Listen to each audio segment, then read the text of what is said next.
Hello?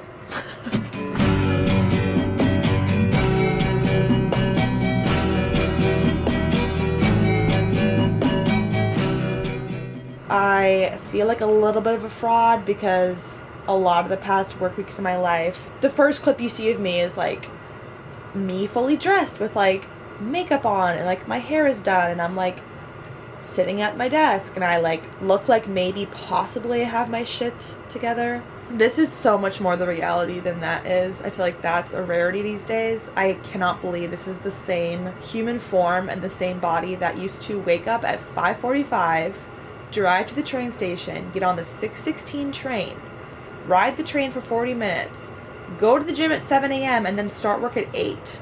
Like, who was she? Where did she go?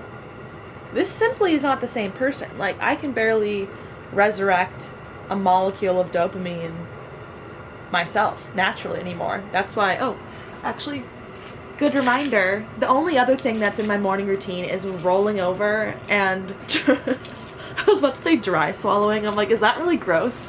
Raw dogging a pill without water. Bottoms up. There she goes, down the hatch. If you haven't taken your meds today, this is your friendly reminder from your local YouTuber to do that. But yeah, the theme of 2021 is waking up after 7 to 8 hours of sleep and just feeling like I've been hit by a bus. I'm able to wake up at like 7:30 or 8, but I don't feel truly alive until like 10 or 11 a.m. Like my body clock just simply does not want me to work, which I get it, to be honest. But I thought for once I would just pop on here and like literally just show you the reality of the situation. It's not fun, it's not cute. I wish it weren't like this and I wish I still had the same amount of energy I used to. But I simply just do not, and I definitely could do a better job of just fighting my body and like, I don't know, just forcing myself to yank my noodle legs out of bed with depression, which is this new thing that I've never experienced before in my life.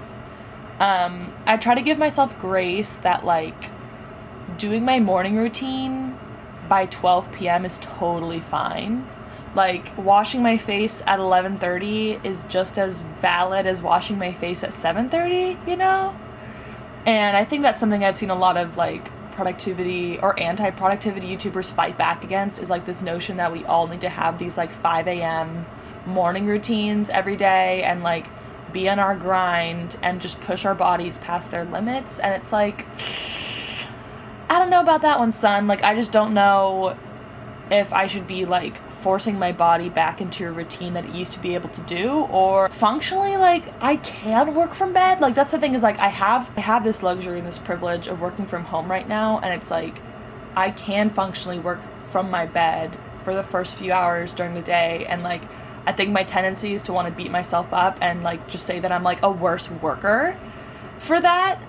But I don't know why I have to like self-grade myself all the time on like how good of a worker I am. Like, if no one can tell that I'm working from my bed, is it really that big of an issue, you know? So that's my little daily thought stream, is it's like I feel so good laying in bed and just like working on my little laptop from here, but then I feel like a guilt spiral for like not being on my shit like I used to, and like jumping out of bed and having this beautiful picturesque little morning routine. And then I fall back into like, hey, you know, give yourself grace, like listen to your body. Like, I remember in college I took a yoga class and it was like 7 a.m. on a Tuesday. And our teacher always told us, like, listen to your body. If your body's telling you like don't come to class, like don't come to class. And that was so radical to hear a teacher say. Like, when have you ever heard a teacher say like, hey, if you just don't feel like coming to class, like don't come to class? Like, it was so, she was low-key based, I have to say. She was like to actually encourage your students to like, and she wasn't saying like every class, but she's like, if there's genuinely a morning where your body's like, hey, don't do it, honey. But then I'm like, what if your body's saying don't do it, honey, every day? And that's, I guess, why I'm seeing a psychiatrist. I am on SSRIs, like that's a little update for you guys if you want that. This is a long intro, but like, that's what you get with these work week in my lives, is just, we're not optimizing for the algorithm, we're not optimizing for monetization in these videos, we're optimizing for just the little relationship between you and me. And the little relationship between you and me is updating you that I'm now on SSRIs, I had like a little bit of internalized stigma. Ooh, my AC's going off. Rejoice. I had like a little bit of internalized stigma with SSRIs, where I was a little bit scared that like once I went on it, I would just never be able to come off of them.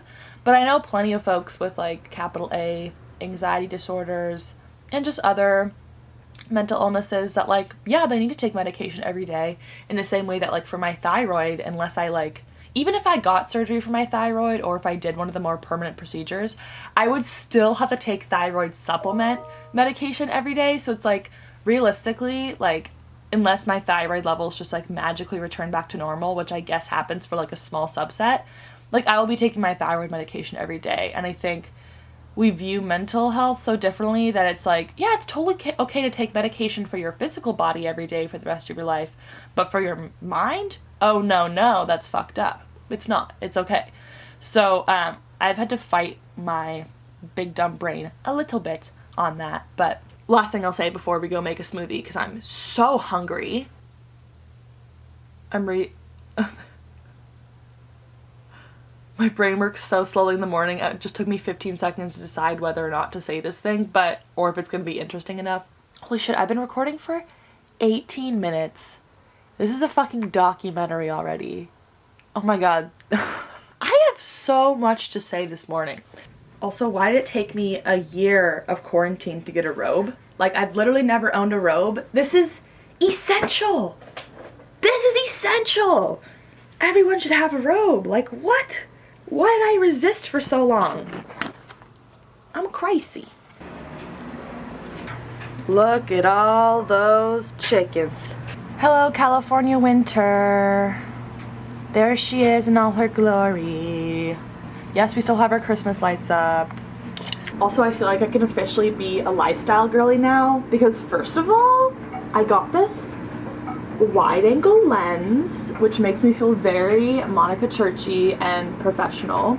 And second of all, my friend Sheridan got me this machicho that was very white girl of me. I got this pure matcha from her from Gold for my birthday, and I got this little whisk.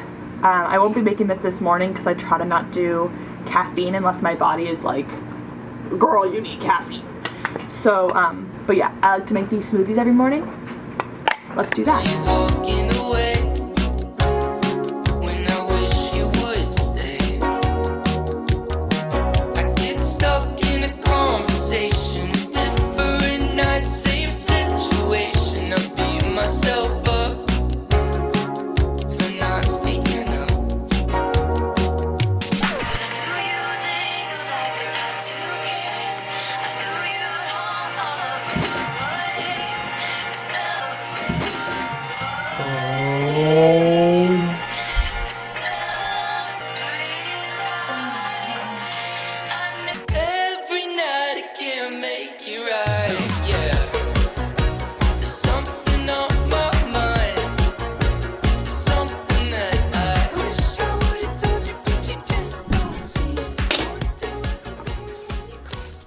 I started doing this thing that I like to call to-do lists, and it's pretty radical. I don't know if you guys have ever considered doing this, but basically all you do is just write down the things you want to do in a given day. And the mere sight of a square without a check in it motivates you to do them. It's fascinating, really. I mean, I feel like some girl used to make college advice videos about these things, but I can't really remember. Yeah, so I'm in a schmoo today, clearly.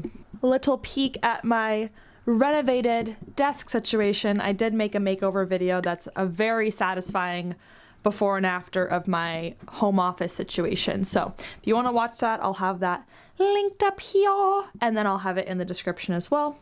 I don't know how the lifestyle girlies do week in my life vlogs, because last time I tried to do one of those, I ended up with 3 hours of footage that I tried to edit down to 30 minutes, and it was insufferable to hear me talk that much. I also want to confess that I tend to film these videos on work days where I have fewer meetings, so that I don't feel like I'm really overwhelmed. But I'm waiting for like a nice, busy, full day that's pretty representative of like a sales work day, so I can give you all a sales work day in my life. I did just hear my preheat go off. for my little lunchtime snack.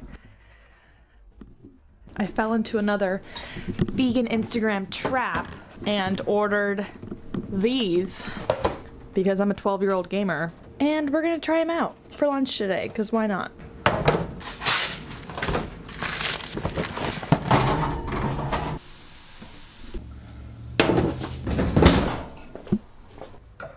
Lunch of McFreakin' champions. Chicken nuggets, even when they are meat, aren't really meat, but they're surprisingly hard to mimic.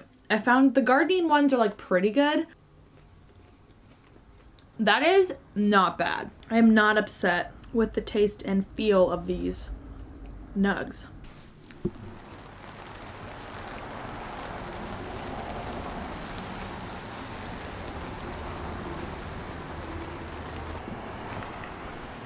We're like super in the clear mask-wise. There's nobody on these streets because it's March 2021, not March 2020, when going for a nice after-work stroll was very much in the zeitgeist.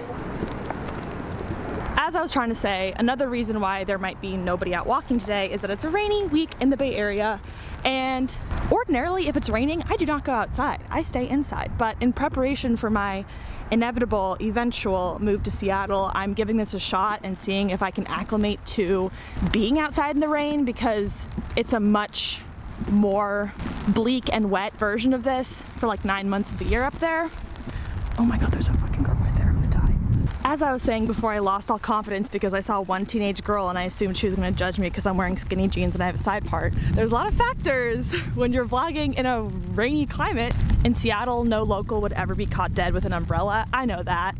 But if you're vlogging this camera gear with me, it can definitely withstand a few drops, but I don't have like a rain shield. Maybe there's umbrellas for vlog cameras. I'm getting away from the point here. The point is that it's not easy. I have a rain jacket, I have my camera, I have an umbrella, and a mask too. Like having to mask and unmask with one hand on here and one hand on here. It's not easy. That's why I've carefully selected where I'm walking today. In any case, you might think I'm a fucking loon for walking in the rain, because who does that? But I genuinely just want to get some practice in, like, and it also makes for a nice backdrop for something I want to chat about with you all. A lot of you have followed me for many, many years. You've been watching me from the time that I was filming in my childhood bedroom in high school, to when I moved to college and lived with Margaret my freshman year, to when I moved into the poorly named at the time Trump penthouse. That was before a few key political figures moved into office. And then you saw me move back into my childhood bedroom. You saw me move into my SF apartment with non-friends, and then you saw me move back into my childhood bedroom. That's the recap.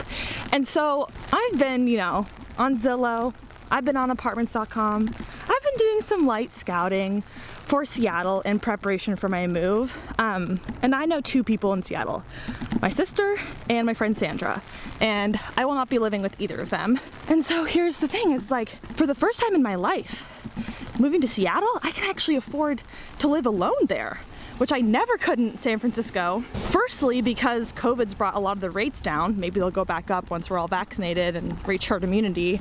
And then second of all, San Francisco is the most expensive place in the country, so if I move anywhere else, I will experience cheaper rates.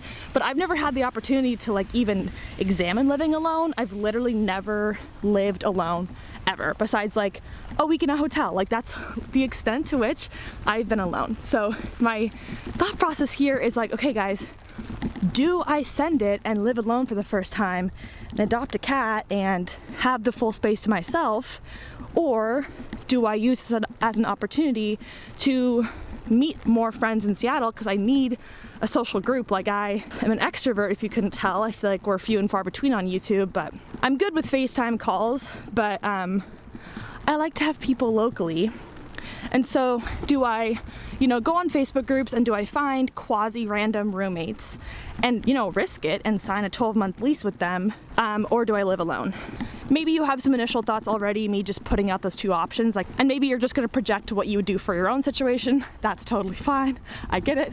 But couple of things I'm thinking about. Number one, my roommates in SF were friendly. We still follow each other on Instagram, but we never became like friends. We were always just like friendly roommates, if that makes sense.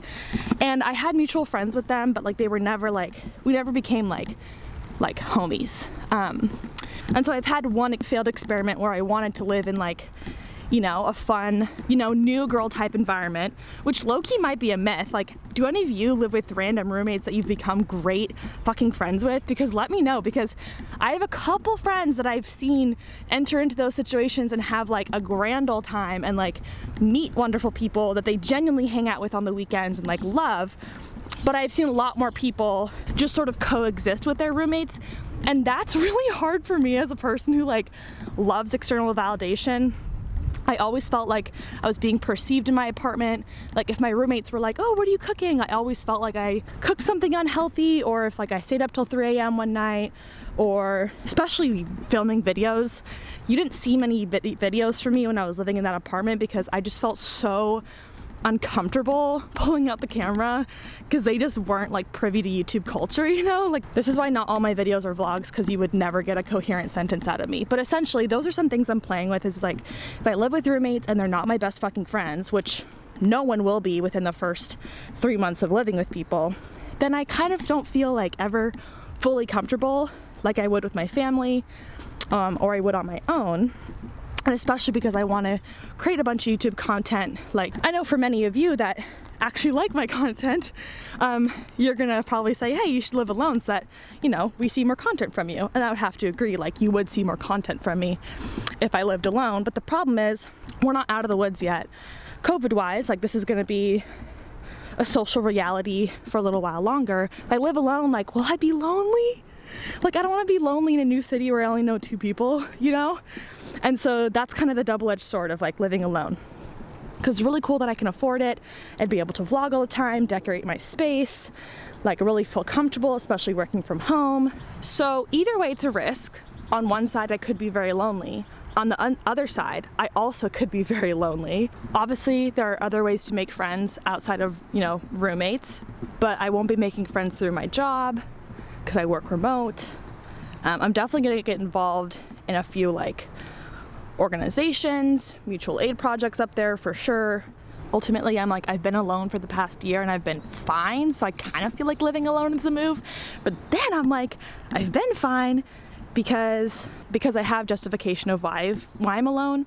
Once things open back up and I no longer have the excuse to just be at home all the time, will I feel like a fucking loser for being in my 1-bedroom or studio apartment just alone all the time while everyone else is having fun without me? CC Mindy Kaling.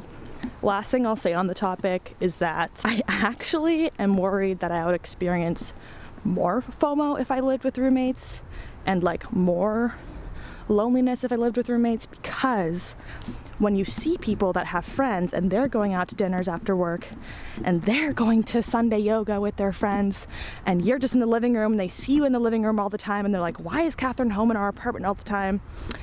Like, that gives me a little bit of anxiety, lowercase a anxiety, to be clear. So I'm like, maybe I would feel more alienated and isolated as I'm trying to build up a social group in Seattle if I move in with people that already have friends. But on the other side of the coin, like, those friends could become my friends because I've seen that happen for people. So I'm going around in circles. My 2 best friends, I proposed it in the group chat and one said live alone and one said live with roommates. So I'm sending it to you besties to help me with, or not. You don't have to put in that labor. You don't have to put in that thought if you don't want to. I'm just asking. Okay, bye, let's have a walk now. There is a creature who lies in my bed, locked away in a dream, newly fallen in love with a subsequent reality. Maybe I just want love. Maybe I just love money. Everyone just wants love. Everyone just loves. I'm out here filming B-roll like I'm a fucking film bro. This new lens has me like thinking that I'm like about to shoot a short film or something. What the fuck? What the fuck, dude? Are those robots? Bro, it's such a weird day out right now. Oh my god, it's such a weirdest energy in the world right now. I don't like it. Oh, this 4Runner's staring at me. Oh, it's okay, it's a woman, we're good. Woman driving a 4Runner, we can trust her with our lives. We really can. I hate brutalist architecture. Like, why, God? I should never move to Germany. I would suffer. Like, what the fuck? That's the ugliest shit I've ever seen. Who thought that looked good? I mean, people could definitely say that about me in like 50 years, you know? Like, who thought this looked good? I don't know. So maybe I shouldn't be so judgmental towards inanimate objects. Puddle vibes. Okay, we're fucking going. We are departing. We are leaving this cursed land. We are going, oh, and it's fucking pouring. Okay. So here's the situation is that, oh, it's not even on focus mode. Okay, this woman is fucking staring at me, bitch.